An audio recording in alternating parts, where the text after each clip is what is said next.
2020 was extremely traumatic for many people, but trauma can lead to personal growth. I know it sounds counterintuitive, but bear with me. 5 years ago, I was shot and paralyzed, and since then, I have most certainly grown as a person.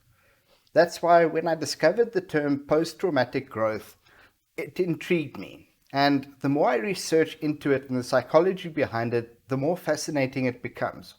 So let's get into it. Greetings all and welcome to the Pivot Point. I'm Tyron Harding. In the same way that you can develop post-traumatic stress disorder, you can also develop post-traumatic growth after a traumatic experience. The people responsible for this concept are Lawrence Calhoun and Richard Tedeschi. They literally wrote the handbook on post-traumatic growth. There's a post-traumatic research group at the University of North Carolina at Charlotte where they study post-traumatic growth. They reckon there are 5 areas in which a person can improve after a traumatic event. The first area is new opportunities become available that weren't available before. For me, pre my injury, I was very centered on myself. Now I realized that my story can help other people, and that's how I got into motivational speaking to begin with. I realized I can do something good for other people, and it's opened doors for me to become a public speaker where before I would never even have dreamed of this. The second area where people experience growth is in their relationships.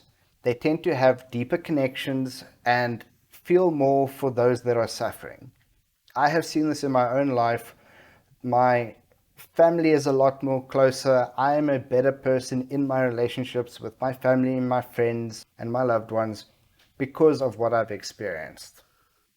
The third area of growth is a sense of one's own strength.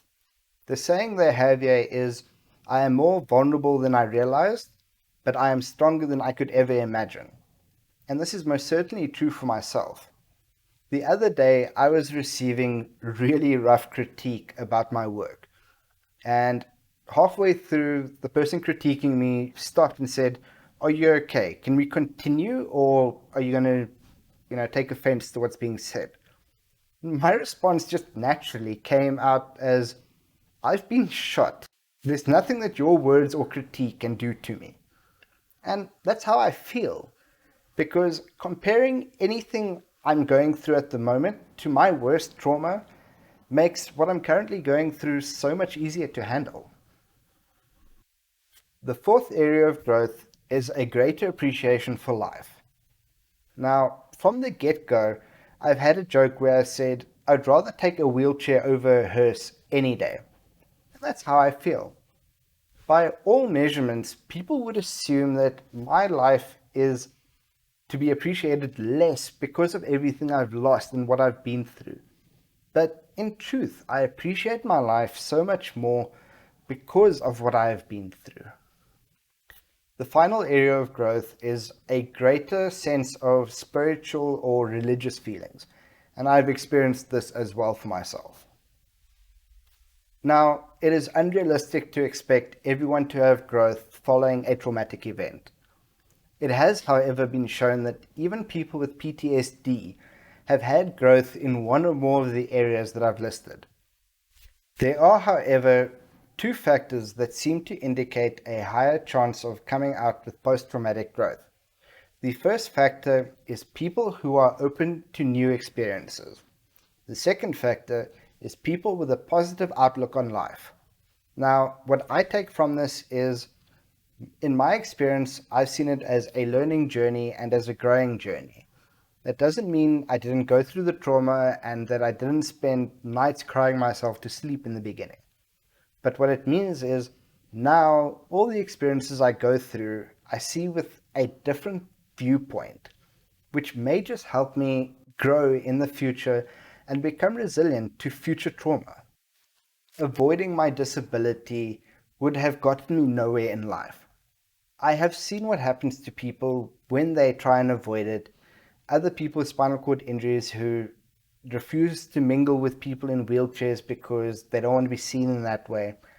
And personally, I don't think that they are actually getting the most out of their second lease on life, if you will. Instead, I embraced it and I tried to grab every opportunity that came from it. One thing to note is this doesn't mean that the process of going through the trauma and recovering becomes easy. I didn't get paralyzed and say, well, this is such a great learning journey I'm about to experience. Of course not. What it does mean is that if you have the right mindset, it can help you to use what you've been through for good, to improve yourself, whether it's post-traumatic growth or just a conscious decision. Try and use whatever you've been through to further yourself. Let's face it, trauma is inevitable. Sooner or later, something will happen. If it has already happened or is already happening to you, I urge you to try and feel the feelings, deal with your emotions, and try and look for opportunities that can come from it. In this way, instead of allowing the trauma to win, we allow ourselves to use the trauma as a catalyst to further our own lives. Thanks, and I'll see you in the next one.